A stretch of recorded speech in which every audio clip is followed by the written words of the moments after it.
Dear students, तो आज हम लोग मापन के दूसरे अध्याय मापन के जो है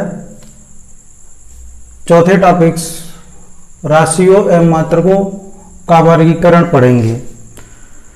तो आज हम लोग क्या पढ़ेंगे? राशियों एवं मात्रकों का वर्गीकरण। देखिए, राशियां, भौतिक राशियां तो बहुत ही हैं, बहुत ज्यादा मात्रा में भौतिक राशियां हैं। तो हम उन सभी भौतिक राशियों को मुख्यतः दो भागों में या दो भागों में हम इनको क्या कर रहे हैं? बांटते हैं। देखिए, कह रहा है कि वास्तव में मापन की जाने वाली भौतिक राशियों की संख्या बहुत ही अधिक है, लेकिन भौतिक राशियों को मुख्यतः दो भागों में बांटा गया है। अब कौन कौन से दो भाग हैं? देखिए, एक होती हैं मूल राशियां और एक दूसरी होती हैं व्युत्पन्न राशियां। ठीक है, अब क्यों बांटा गया है? इसको अध्ययन में सहूलियत के लिए, अध्ययन में जो है हमको आसानी हो जाए दोनों को, इस नाते हम इन राशियों को दो भागों में क्या कर देते हैं? बांट देते हैं। तो सबसे पहला हम लोग डिस्कस कर लेते हैं मूल राशियां क्या होती हैं।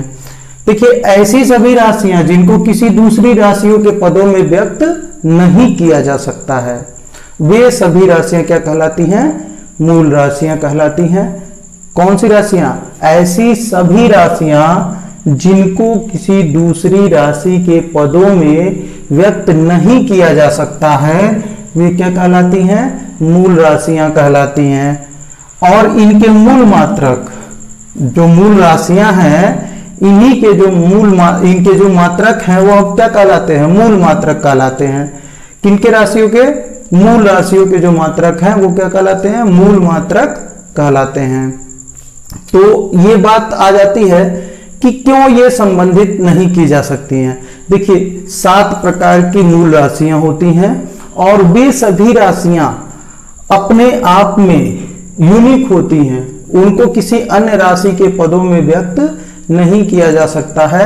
जैसे आपका लंबाई हो गया, द्रव्यमान हो गया, समय हो गया, ताप हो गया, वैद्युत धारा हो गई, जल तीव्रता हो गई, पदार्थ की मात्रा हो गई।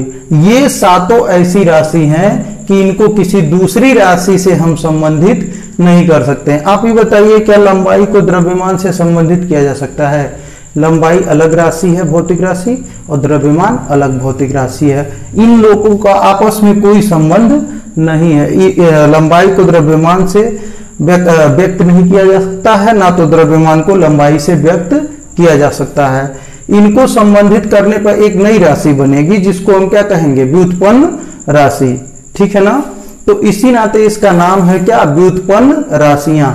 अब इन्हीं 7 राशियों से संबंध बना करके बहुत सारी राशियां, भौतिक राशियां बनाई जाती हैं, जिन्हें हम क्या कहते हैं? व्युत्पन्न राशियां। यानी व्युत्पन्न राशियां कैसी राशियां हैं? ऐसी सभी राशियां जिनको मूल राशियों की सहायता से उत्पन्न किया जा सके। यानी मेन 7 राशि ये है। इन्हीं 7 राशियों की सहायता से हम बहुत सारी राशियों को क्या करते हैं? उत्पन्न करते हैं, जो कि क्या कहलाती हैं? व्युत्पन्न राशियां कहलाती हैं। चूंकि यह मूल राशियों से क्या हुई हैं? उत्पन्न हुई हैं, इस नाते यह क्या कहलाती हैं? व्युत्पन्न राशियां कहलाती हैं। देखो, ये बहुत इंपॉर्टेंट है। क्यों? यही मूल है। क्या है? मूल है। ये ऐसी राशियां हैं जिनमें से एक दूसरे को किसी से जो है एक दूसरे को किसी दूसरे के रूप में व्यक्त नहीं कर सकते हैं। जैसे लंबाई को द्रव्यमान या समय में व्यक्त नहीं कर सकते हैं, ताप को वैद्युत धारा जो तीव्रता में व्यक्त नहीं कर सकते हैं। क्यों? इन्हें एक दूसरे के रूप में व्यक्त नहीं कर सकते हैं। हाँ, इनका संबंध अगर इन मूल राशियों के कई राशियों को एक साथ लेकर के हम नई राशियों का निर्माण करते हैं, जिन्हें हम क्या कहते हैं? मूल राशियां, व्युत्पन्न राशियां। मूल राशियों से उत्पन्न जो राशियां होती हैं उन्हें क्या कहते हैं? व्युत्पन्न राशियां। तो एक बार फिर आ जाइए, मूल राशियां क्या है? ऐसी सभी राशियां जिनको किसी दूसरी राशियों के पदों में व्यक्त नहीं किया जा सकता है, वह मूल राशियां कहलाती हैं। ये 7 मूल राशियां हैं, इनको किसी एक दूसरे के पद में व्यक्त नहीं कर सकते हैं, इस नाते यह मूल राशियां हैं। और जो राशियां मूल राशियों की सहायता से उत्पन्न की जाती हैं या बनाई जाती हैं, या जिन राशियों को मूल राशियों के पदों में व्यक्त किया जा सकता है, उन्हें हम क्या कहते हैं? व्युत्पन्न राशियां कहते हैं। अब दो हेडिंग, दो चीजें आपसे पूछा जाएगा, एक तो मूल राशियां, तो मूल राशियां हो गया। अब मूल राशियों के मात्रक को क्या कहेंगे? मूल मात्रक। उसी तरह से यहाँ पर व्युत्पन्न राशियों के मात्रक को क्या कहेंगे? व्युत्पन्न मात्रक कहेंगे। ठीक है ना, मूल राशियों के मात्रक को क्या कहेंगे? मूल मात्रक, और व्युत्पन्न राशियों के मात्रक को क्या कहेंगे? व्युत्पन्न मात्रक कहेंगे। ठीक है, तो आइए हम लोग देखते हैं कि 7 प्रकार की मूल राशियां हैं, ये कौन कौन सी हैं, इनके मात्रक क्या क्या हैं और इनके सिंबल्स यानी प्रतीक क्या क्या हैं। तो पहली मूल राशि है लंबाई। ठीक है ना, हम जानते हैं कि किसी भी लंबाई किसी भी दूरी का मापन करने के लिए लंबाई या दूरी एक ही चीज है। हम किसका प्रयोग करते हैं? मीटर का प्रयोग करते हैं। और मीटर का जो मात्रक है इसको प्रतीक जो रूप में लिखते हैं, स्मॉल m के रूप में लिखते हैं। द्रव्यमान का जब भी हम मापन करेंगे तो वह किस में करेंगे? किलोग्राम में करते हैं। तो द्रव्यमान का मात्रक हो गया किलोग्राम। अब किलोग्राम को केजी से लिखते हैं। अब बटखरा खरीदने जाते हैं, कोई सामान खरीदने जाते हैं, तो अब देखे होंगे जिस बटखरे से तौल माप किया जाता है उस पर केजी लिखा रहता है, किलोग्राम लिखा रहता है। फिर आता है समय। तो समय को हम लोग किससे नापते हैं? सेकंड से ही तो नापते हैं। किससे नापते हैं? सेकंड से नापते हैं। सेकंड का जो सिंबल है वो यस है, यस फॉर सेकंड। अब बात आती है ताप। ताप को हम लोग किससे नापते हैं? केल्विन से नापते हैं।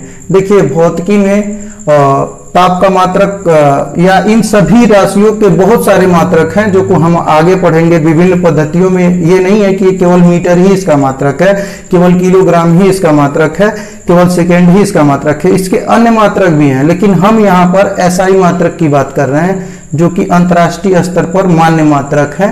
तो ये जो मात्रक हम लिख रहे हैं ये अंतर्राष्ट्रीय लेवल पर मान्य मात्रक हैं।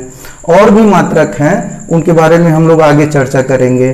ठीक है ना, तो ये जो है ताप का मात्रक क्या होता है? केल्विन होता है। केल्विन को हम कैपिटल K से प्रदर्शित करते हैं। इसी तरह से वैद्युत धारा का जो मात्रक होता है वो एम्पियर होता है, इसको कैपिटल A से प्रदर्शित करते हैं। ज्योति तीव्रता का जो मात्रक होता है वो कैंडेला होता है, और कैंडेला को किससे? CD से प्रदर्शित करते हैं। और पदार्थ की मात्रा का जो मात्रक होता है वो क्या होता है? मोल होता है। ठीक है, क्या होता है? मोल होता है। अब देख लीजिए, इस तरह से तो हम 7 मूल राशियां पढ़ लिए। 7 मूल राशियों के ये जो 7 मात्रक हैं ये क्या कहलाएंगे? मूल मात्रक कहलाएंगे। ये जो 7 राशियां हैं भौतिक राशियां, ये क्या कहलाएंगी? मूल राशियां कहलाएंगी। अब आता है व्युत्पन्न राशियां।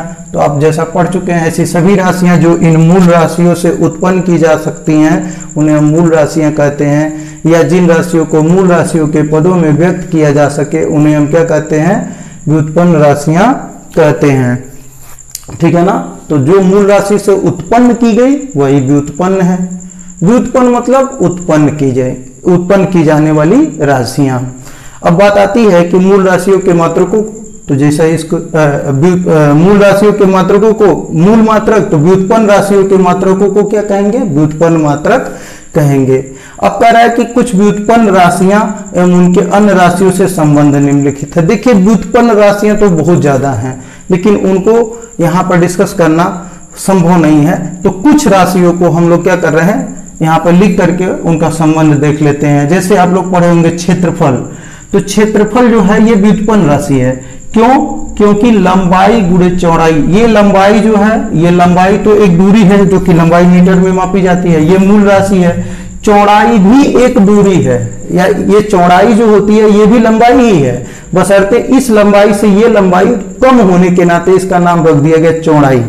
ठीक है ना, तो दोनों एक प्रकार की लंबाइयां हैं, यानी दोनों क्या हैं? मूल राशियां हैं। और इन दोनों मूल राशियों से मिला करके एक क्षेत्रफल की नई भौतिक राशि बन गई। तो ये जो क्षेत्रफल है, चूंकि 2 मूल राशियों के गुणनफल से बनी है, तो यह कैसी राशि हो गई? व्युत्पन्न राशि हो गई। अब बात आता है आयतन। तो आयतन भी लंबाई गुणे चौड़ाई गुणे ऊंचाई, 3 तरह की मूल राशियों से, यानी ये तीनों एक प्रकार से लंबाइयां हैं, और तीनों मूल राशियों के गुणनफल से क्या बन गया है? आयतन बन गया है।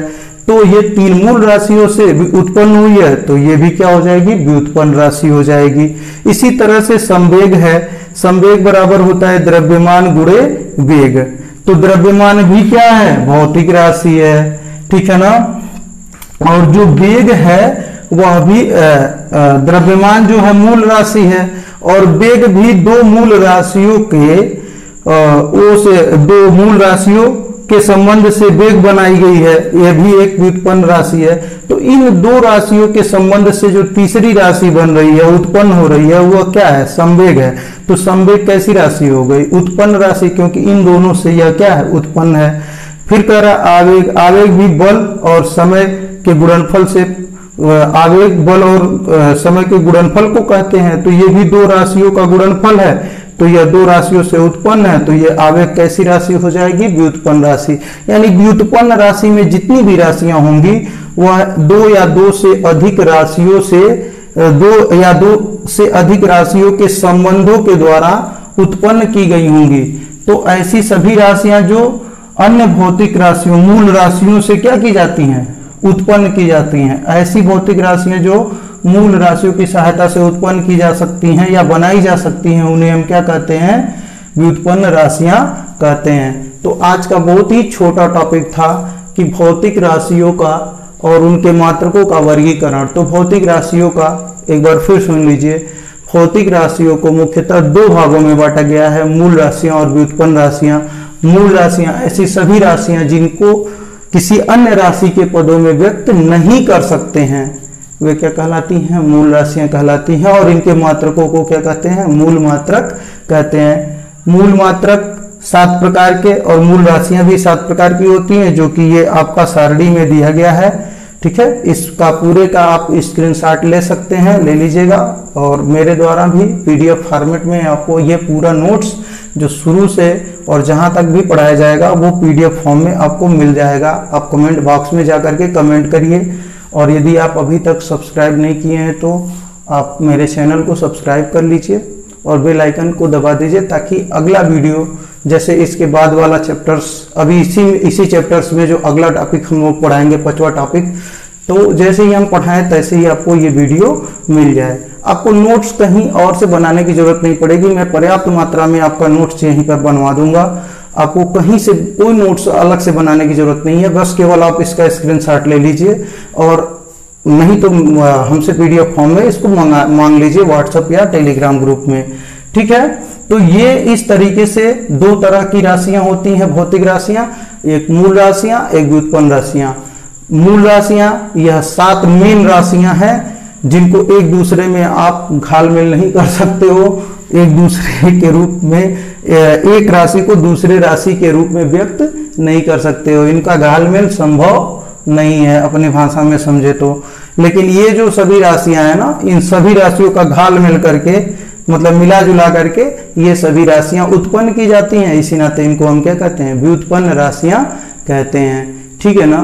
तो अब मुझे लगता है कि आप लोगों को समझ में आ गया होगा, और ये तो कक्षा 9-10 में भी है राशियां और उनका वर्गीकरण।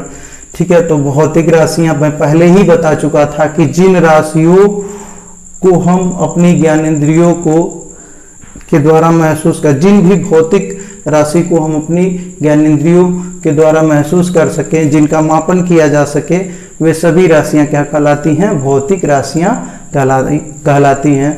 ठीक है, और भौतिक राशियों का मापन हम संख्याओं के नंबर में कर सकते हैं, संख्याओं में कर सकते हैं। ठीक है ना, यह उसकी आवश्यक शर्त होती है। तमाम भौतिक राशियां हैं, लेकिन जिन राशियों का मापन हो सकता है वही राशियां भौतिक राशियां कहलाती हैं। तो चलिए आज के लिए इतना ही, बाकी का कल हम लोग पढ़ते हैं 5वां टॉपिक, और आगे अब आप लोग को प्रतिदिन 1 वीडियो 2 वीडियो फिजिक्स का मिलता रहेगा। अन्य विषय भी जल्द ही शुरू हो जाएंगे। धन्यवाद।